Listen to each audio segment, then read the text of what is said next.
Good afternoon. I'm Mark Allen with Gaper.io, and I'm here today with Michele Cantos, the Managing Director of Full Stack Academy. Good afternoon, Michele. Hi, Mark. How are you? I'm doing well. How you doing? Good, good. Just, working from home, grinding away on a Friday. Yeah, it's the weekend, although it doesn't seem like there's any weekends anymore, does it?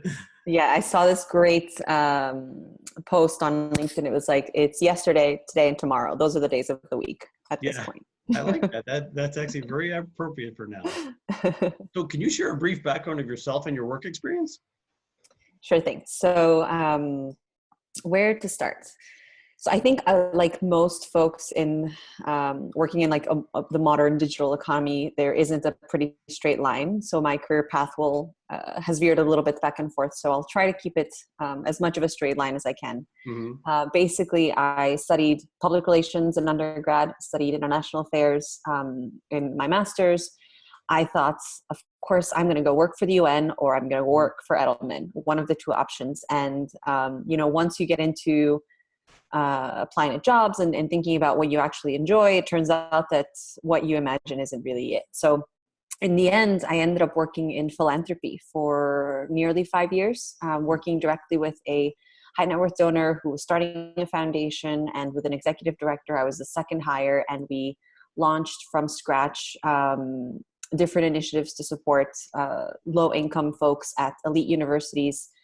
Basically, we focused on job searching, career pathing, and networking opportunities for these folks. And then after that, I think I took 6 months off to just travel and be a millennial and find myself in Brazil. And after that, I came back to New York to a long job search because I wasn't sure what the next step should be, and landed at Full Stack.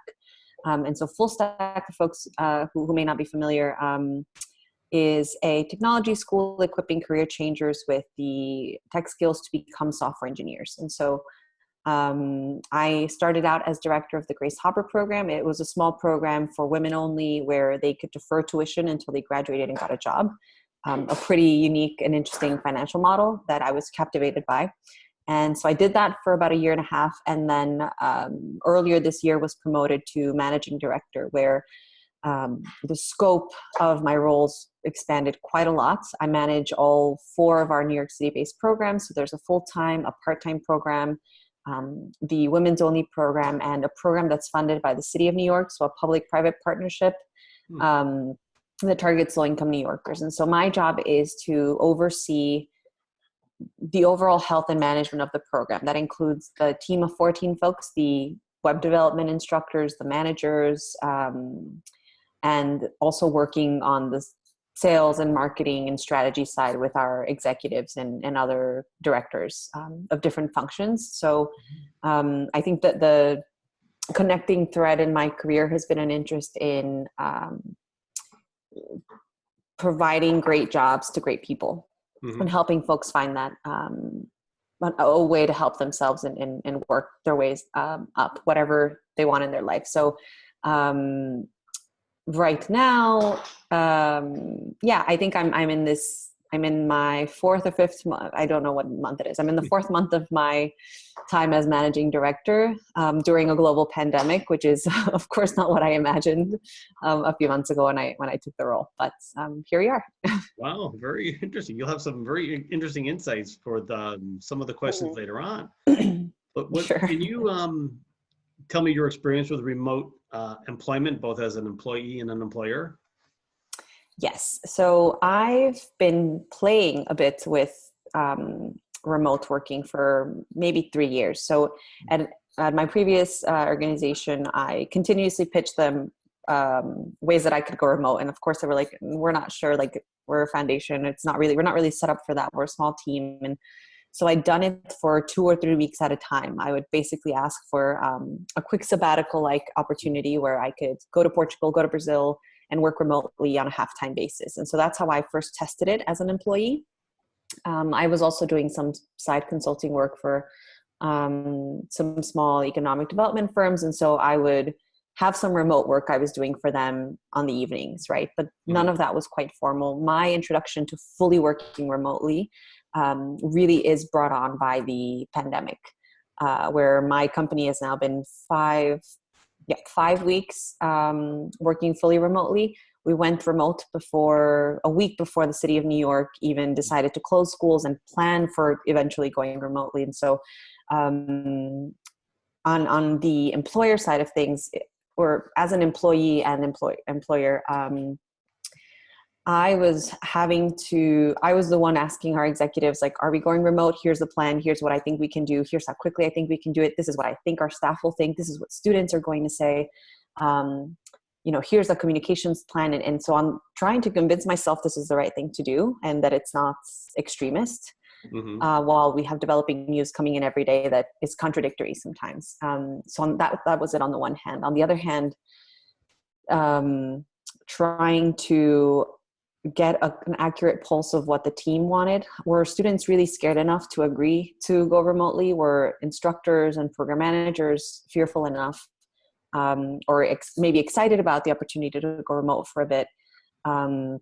And then actually implementing that, which has been quite difficult when you're receiving piecemeal information every day about what's happening and whether going remote is the right thing or not. So that's just like deciding whether or not this is the right thing to do, and then actually implementing it, which is quite difficult. And then learning to manage a team every day on a remote basis is hard as well. So that's been my experience. I played with the idea for a while, and I got some resistance, which made sense at the time. But just a few years later, I think remote is the future. It was meant to be the future, and it was just accelerated because of the pandemic. So I'm in this interesting spot where I'm now a remote employee, and I'm not sure when we'll return to on-campus or in-person work, and I will be part of that decision when the time comes. So it's a very interesting position to be in. It is, and I'm going to veer a little bit here because you're in a very unique position in that you work for a company that teaches people a skill that has really led the way in terms of remote development or remote employment for years. I mean, people have been doing remote development, I would say, for 20 years, even longer. But you've done the standard classroom type training. Mm-hmm. So it's kind of interesting, what do you see any, do you see, because of the end game, do you see any correlation to, them learning from home? Because a lot of developers, are like to be isolated. Well, that's the key thing with us, right? We don't teach developers how to be developers. We teach former teachers, former nurses, former college dropouts, former accountants who want to change careers, who are techie and tech savvy and clearly have a passion and interest in it, but who haven't been embedded in the culture of tech and who haven't been exposed to these opportunities, many of whom are attracted to tech solely because they can eventually go remote, right? But they don't really know what that feels like, what the challenges are. And, I'm in my 30s, and it's a very typical millennial, as I proudly will say.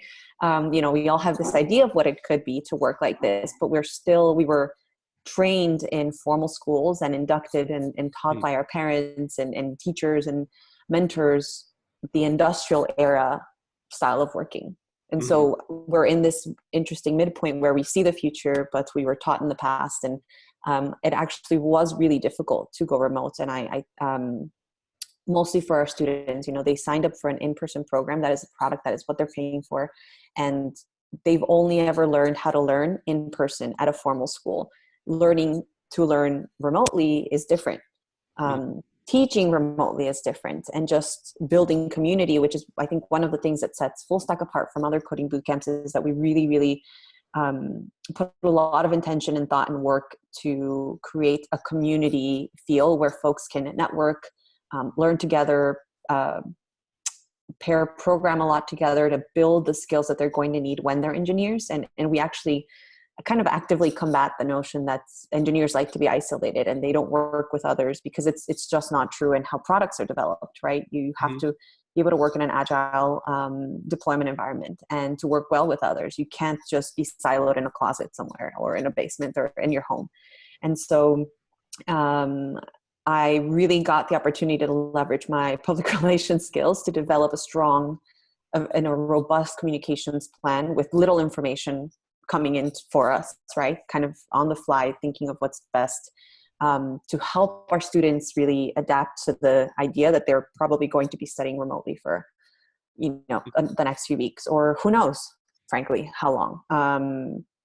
And so I think, but you're absolutely right. I think the thing that our instructors who formerly were full-time software engineers, the thing that they've tried to hammer with their students who are, unhappy or just really unsettled by being remote, is this is a skill that you will need at some point. And maybe not in your first job or your second, but this will be the norm. This is the norm in tech. You may, even if you don't work remotely, you may have colleagues who do, and you do need to, this is just one more way to flex those muscles before you go off into the job search, and it only makes you more marketable. Yeah. So that's how we've kind of approached it, but it has been, you would think that, we would all be really happy to go remote, but it's been hard. It really has been. Like I can. So what do you think is the future of remote training? I usually talk about remote employment, but you have a very unique company. So what do you think is the future of remote training? Yeah. Well, and I am battling both the remote employment, because I still am like trying to, somebody joined the company, and my team specifically, a program manager, that took a long time to hire and who's phenomenal. They onboarded, I think, 1 week with us, and then we went remote. So how do you onboard someone who didn't even expect this experience, who was excited to meet their colleagues and all of that? And the same applies to the remote training. I think it is a very unique skill set. Being an educator is really difficult. Imagine, and I think educators are taught how to teach in person and how to engage and how to, move around with their arms and point at the whiteboard and engage a student and show certain body language to encourage a student, especially when they're younger, when it's kids or high school folks, and there's all the other emotional parts of learning. So just first and foremost, like, how do we train educators? I don't think we've fully mastered what it is to be a good teacher in this environment. We're just figuring out how to do it properly, right? Like, most people are just learning Zoom right now in most industries. The city of New York had to take an entire week off to game plan and to train their teachers on how to engage students. And what I've heard anecdotally from parents is the teacher is treating me, the parent at home, like their teaching assistant. They're using me to do all the things they would do, right? They're telling me to read the kid this and to grab that and to do this and to ask the student this question. And so just observing as a bystander, and truly with no criticism to the city of New York, because I think they've done a phenomenal job so far. It's just a good case study for how training the educators to educate via this environment is going to take a completely different set of skills, a completely different curriculum that I don't think we have yet. And so that's one portion of it. I deal in adult education, which is different, but it's also when you're training adults, anyone in their 30s or above, they've never learned like this. And so just the psychology of, I don't take tests well, and I really need my teachers' like validation, and I really work well with others near me to hold me accountable. Like, all of those things are lost or evolve. And so the simple psychology that students will have to adopt in order to be successful is a completely different one. And so I think the future here is going to be paved by a lot of the boot camps and a lot of the folks who are already doing, I think, all of the universities who've already created massive online courses and disseminated them online, and who've been collecting data on what works, what doesn't, how do we retain students, how do we increase test scores, what do test scores mean in this environment. I think there's folks who have already been doing this and collecting data who have some insights, but frankly, right now, it's the first time we're all doing it en masse. And I think Full Stack and some of the other boot camps have been the first to do it. We've pretty much all went remote before universities, and I think a lot of the answers will lie with us. Very good. So what is the story behind Full Stack Academy? And what's the journey been like? I know it's been short for you, but in general. Sure. So I joined in 2016, but they've been around since 2012. So the founders are David Yang and Nimit Maru, who, I think they met in business school. They're both engineers getting MBAs. And there's a whole beautiful love story there of business. But I think they were also on the forefront of one of the first boot camps. They were teaching computer science courses and programming courses to their peers in business school and learned that there's a market for this. There are a lot of business folks who may just need to have a high level awareness or understanding of it if they're going to manage a technology company or a company or any company that now relies on tech. And on the other side, there's this huge market demand for technologists and not enough schools training them.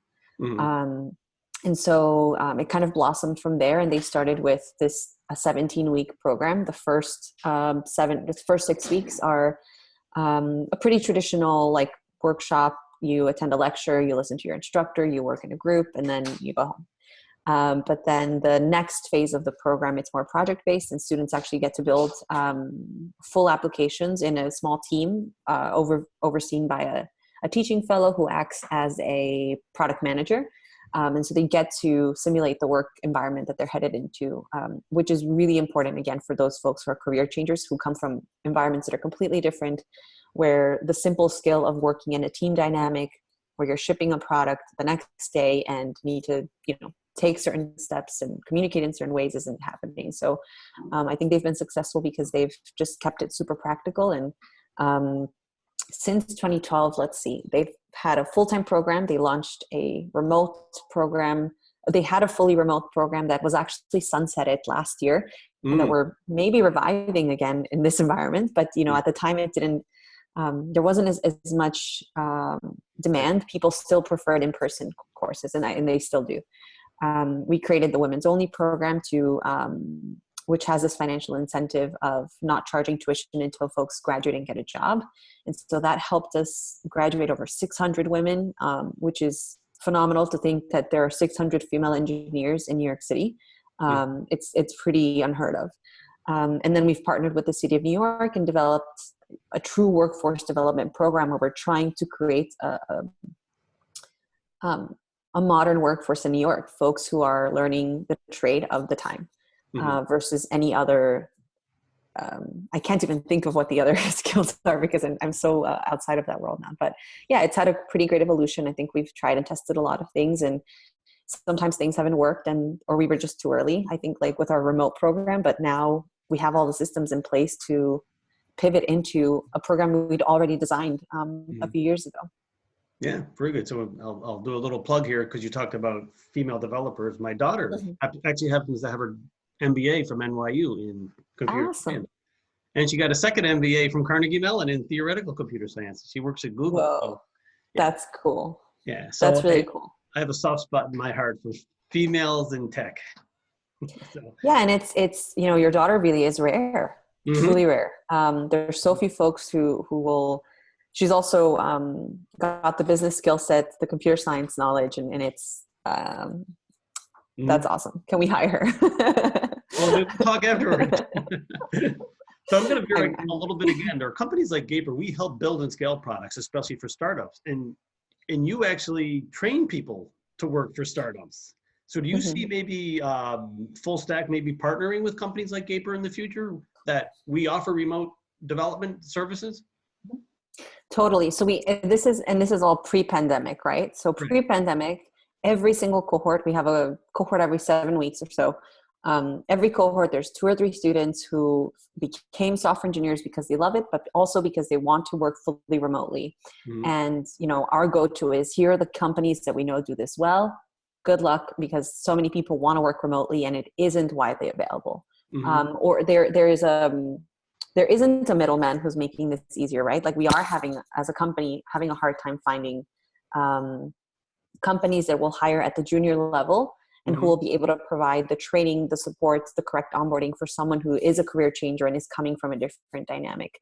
I think coding bootcamp grads are phenomenal in that they typically have 4 or 5 years of experience already in any field, which means they're already a good, strong professional. But there is a huge learning curve, and not every company is going to hire at the junior level and going to do a good job growing them. And so for a lot of coding bootcamp developers, they might prefer to go to a Google, a Facebook, or wherever it is, because they know there's all these trainings and structures and mentorship, but they might actually benefit from a smaller company if there's the right match. So I think there's but I think there's also a lot of noise. We don't always know what companies to work with to make that perfect match. And so, every class we get a few folks that I feel like we can't steer in the best direction, because we only have a limited view of who's truly hiring remotely and doing it well. Yeah, well, maybe we'll stay in touch. So totally. Michele, this has really been fascinating. You have a very unique perspective on what's happened recently, and I want to thank you for your time today. Sure thing. Thank you. It has been great to process all that's happened in the last few months with you. And hopefully you get back home soon. So Sure. have a great day. Thank you.